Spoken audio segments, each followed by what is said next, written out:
압도적 재미 매불쇼.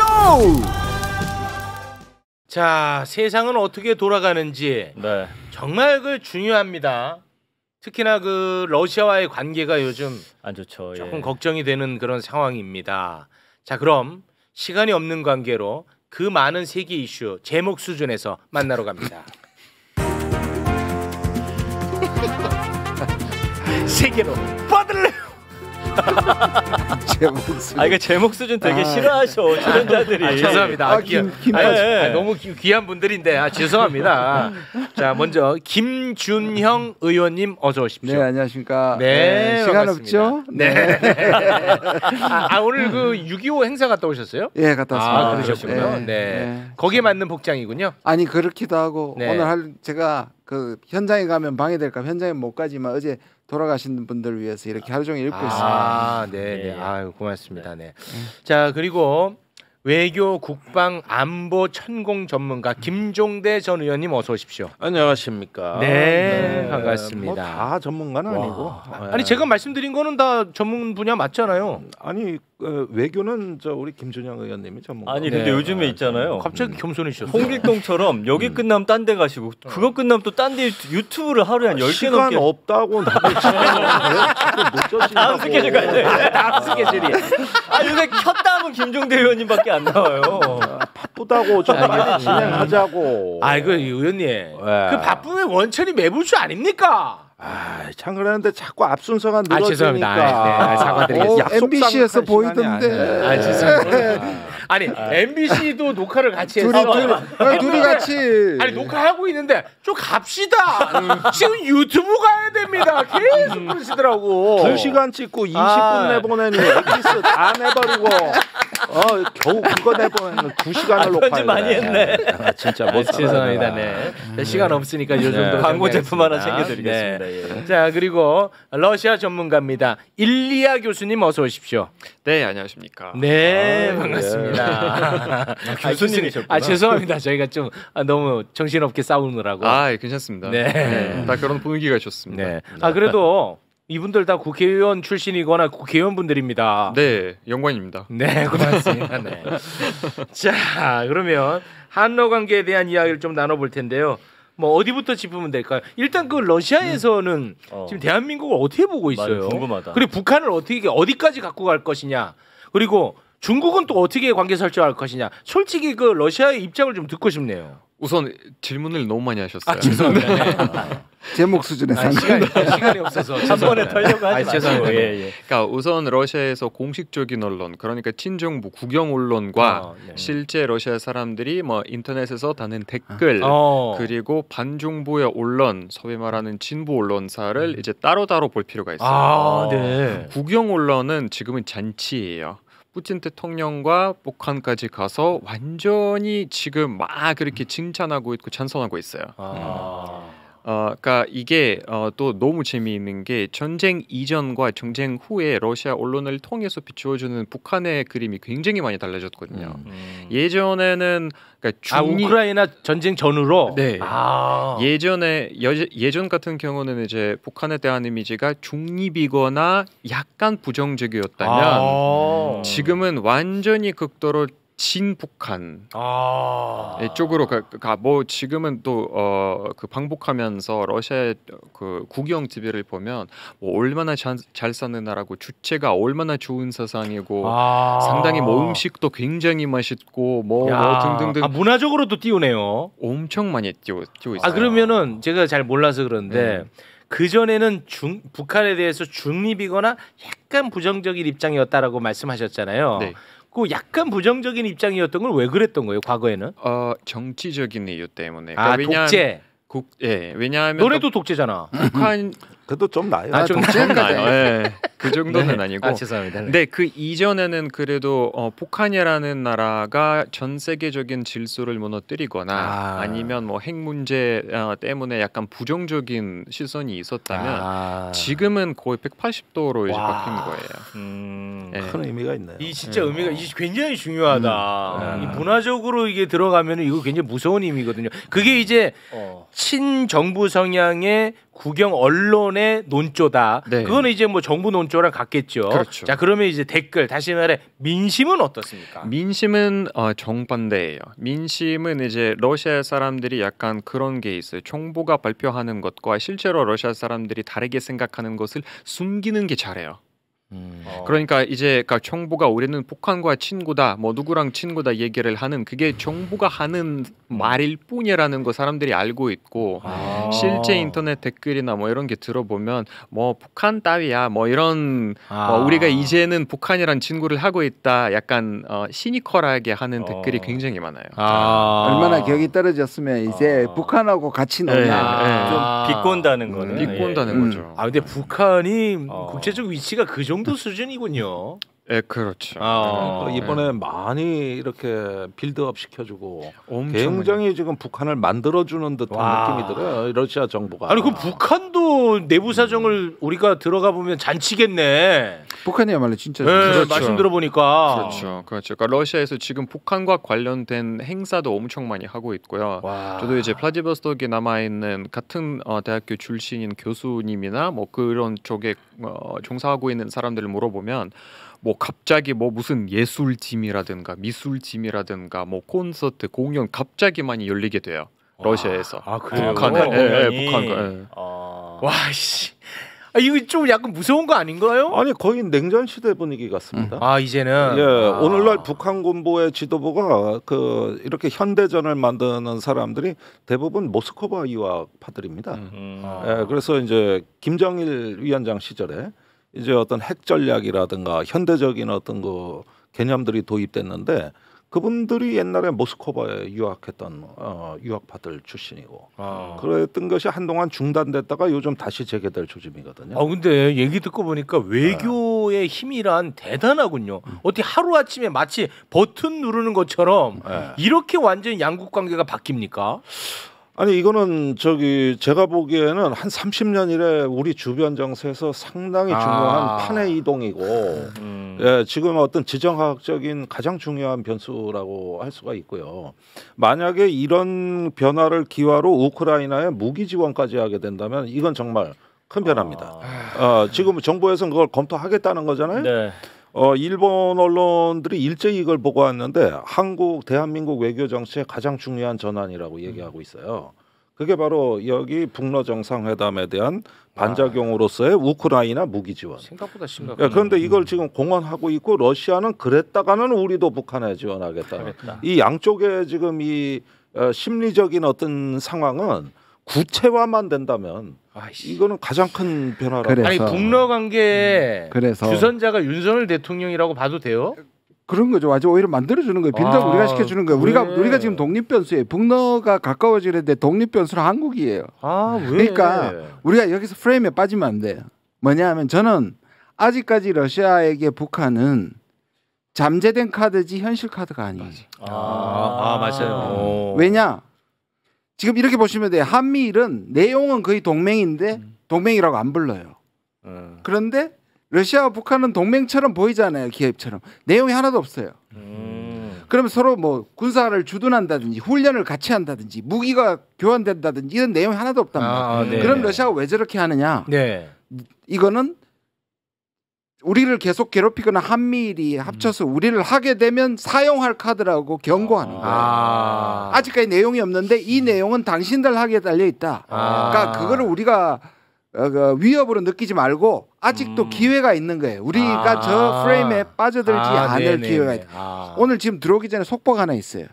루덴코 외교부 차관이 러시아가 한국한테 이것은 한국을 겨냥한 것이 아니다라고 지금 한국한테 설명하고 있어요. 이것이 뭐예요? 그러니까 북러 조약의 대상이 한국이 아니다라는 거예요. 그럼 어디를 향하는 거예요? 이거는 미국을 향하다고 얘기했어요. 그랬어요. 그러니까 이것이 군사적으로 무기를 가지고 군사적으로 해결하는 적들한테 대한 그런 세력들에 대한 우리의 준비고 그때 있잖아요. 방어 조약이라고 얘기했잖아요. 그러니까 우리한테 달렸다는 거고 이 루덴코 차관이 김정은이 보스토친이 갔을 때도 우리나라에 와서 설명해 주려고 했는데 그때 우리가 거절했어요. 와서 쓸데없는 소리 하지 말라. 그러니까 지금은 오히려 한국이 이걸 가지고 프레임을 이용해가지고 우리가 지금 우크라이나에 무기를 보낸다든지 그리고 지금 신원식 장관이 이거를 되돌리지 못하도록 한미일 동맹으로 가겠다는 식으로 지금 얘기를 했거든요.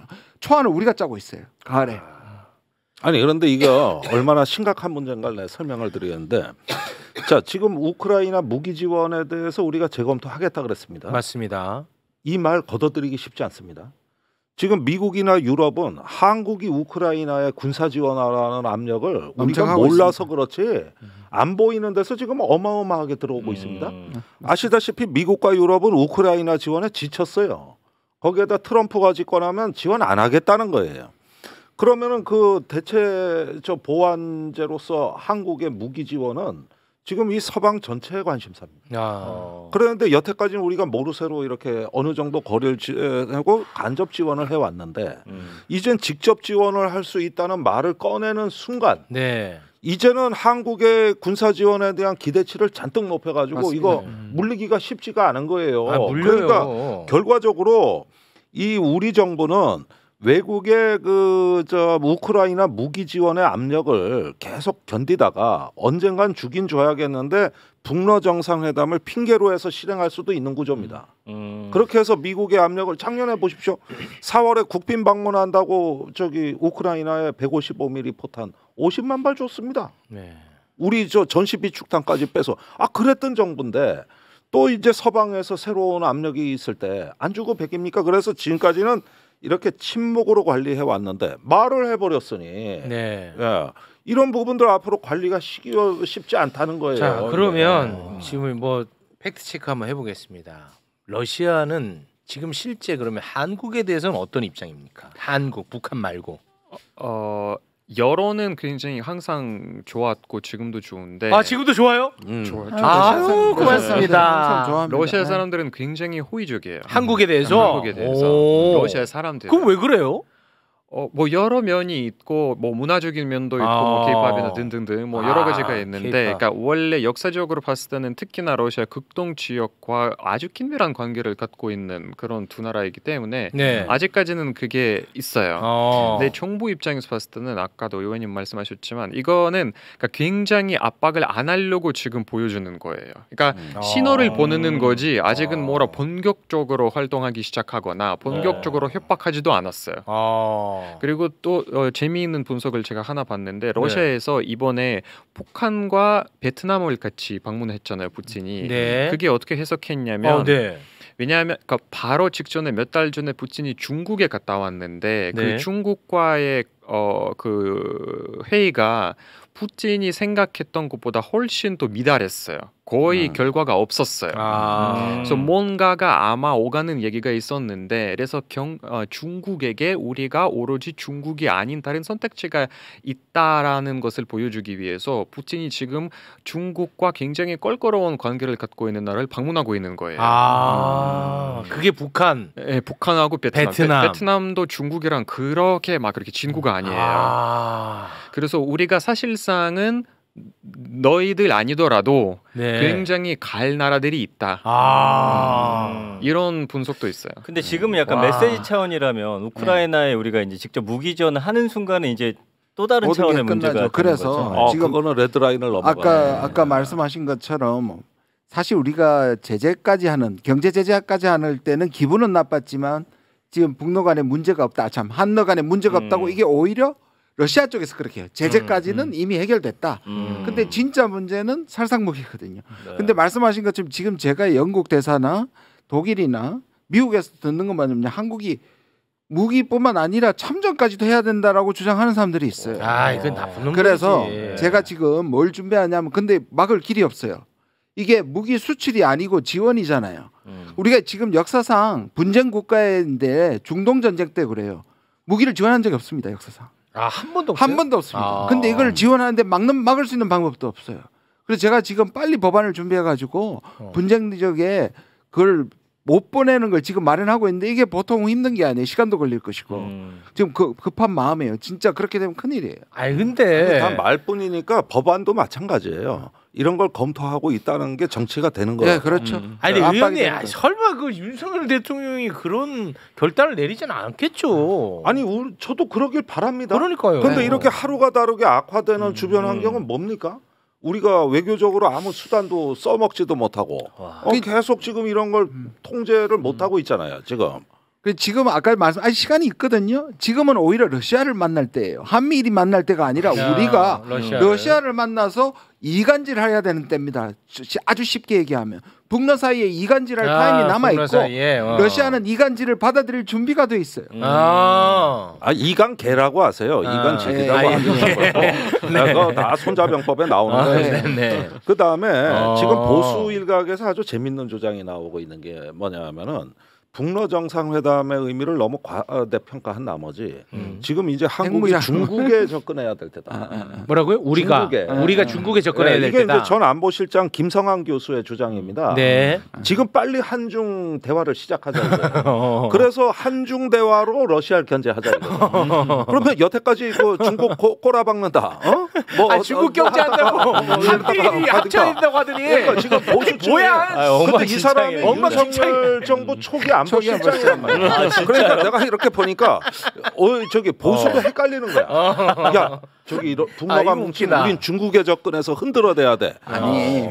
그나마는 웃기다. 그건 그나마 그래도 다행이죠. 지금 오늘 저 나경원 의원이 자기 홈페이지에다가 페이스북에다 뭐였냐 북러를 빌미로 우리도 핵무장을 할 때가 왔다고 올렸어요. 저는요 책임합니까? 이게 나경원 의원이 대표가 되기 위해서 지금 용산과 맞추고 있는 겁니다. 그 친윤을 지금 접근하잖아요. 그걸 이용하는 것이고 또 하나는 그저께 어제 안보전략연구소에서 북러 협상에 대한 보고서가 나왔어요. 근데 뜬금없이 마지막 한 페이지에 핵무장을 고려해야 된다는 결론이 나와요. 근데 이게 제가 읽어보니까 앞에서 했던 거와는 전혀 문맥도 다르고 스타일이 달라요. 그리고 제가 거기에 참여했던 두 사람하고 전화를 했습니다. 여러 명이 작성한 거예요. 네.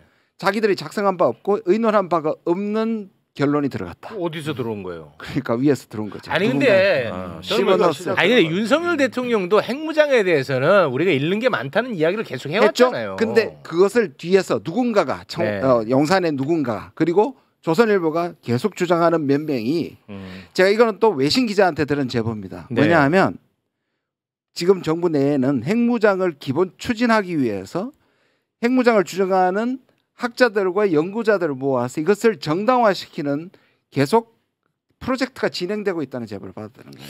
그게 저는 이게 지금 심각한 그러니까 이걸 봐야 돼요. 3월에 한미연합훈련에서 미국의 전략자산이 안 왔어요.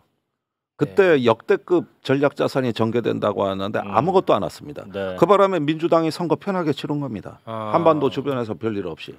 그런데 지금 막 와요. 지금 루즈벨트호가 부산항에 입항했습니다. 그런데 왜 왔냐? 중국을 대상으로 하는 훈련에 오는 거예요. 북한을 대상으로 하는 연합훈련에는 안 오고. 저한테 초청장이 왔는데 제가 안 간다고 했습니다. 여기에서 지금 이 보수층에서 작년에 4월에 윤석열 대통령 미국 가서 했던 워싱턴 선언 어디로 도망가냐? 그때 전략자산 전개해준다고 약속했지 않냐? 정례화 가시화한다고. 근데 뭐가 정례화 가시화가 되냐? 미국은 자기 국익 따라 움직이는 거지. 이런 식의 어떤 보수의 비판적 목소리가 높아지면 핵무장로는 그 틈을 파고 들어오는 겁니다. 그 동맹도 만능이 아니다. 이 틈을 파고 들어오는 거예요. 심리적 핵 그게 이제 처음에는 바깥에 아산정책연구원 같은 싱크탱크에서 시작했어요. 그리고 원래 국민의힘 전당대회 작년에 할 때도 핵무장 경쟁했습니다. 그러다가 어느 날 워싱턴 선언이 나오고 쑥 들어갔던 거지. 맞아요. 그 얘기 그대로 살아 있어요. 윤석열 대통령이 부정적이라니까요. 거기에 대해서. 그거야 이제 그분이 생각이 없는 분이잖아. 그러니까 주변에서 그렇게 조직적으로 움직이면 언제 바뀔지 모르고 이거 좀 심각합니다. 아니 이건 죽이면 살아나고 죽이면 살아나는 일종의 어떤 보리밟기 같은 거예요. 밟으면 밟을수록 죽는 줄 알았지. 더 잘 커. 거기에다가 지금 트럼프가 될 경우에 재등장할 수 있는 콜비라는 분이 저번에 기자회견 하면서 얘기했죠. 한국의 핵무장을 심각하게 고려해봐야 된다고 얘기했잖아요. 그러니까 이런 것들을 다 엮어서 실제로 지금 조직적으로 움직이고 있는 거예요. 이거 우리가 주시해야 됩니다. 네, 알겠습니다.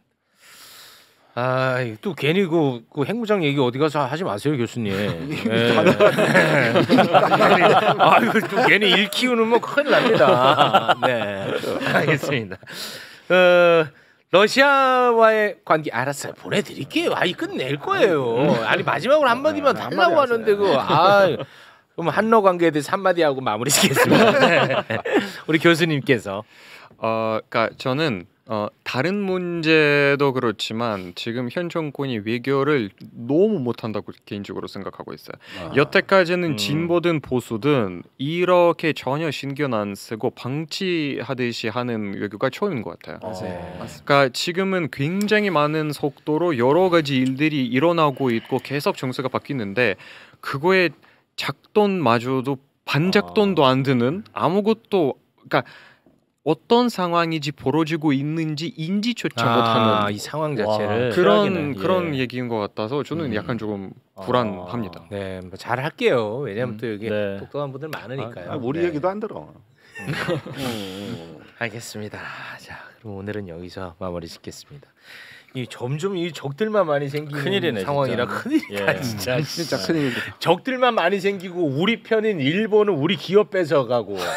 나 진짜 미치겠네. 미국도 아니 지금 두 정상을 만나는 거 보고 서방원이 뭐라 했냐면 두 고립된 정상의 브로맨스라고 불렀거든요. 근데 내가 보기엔 제일 고립되는 건 한국 같아. 한국이다. 맞아요. 미국 일본한테 빼앗기고 주변의 상황 안 좋아지고. 이게 최악이네요. 네. 알겠습니다. 오늘은 여기에서 마무리 짓도록 하겠습니다. 함께해 주신 세 분 대단히 고맙고 죄송합니다. 감사합니다. 감사합니다.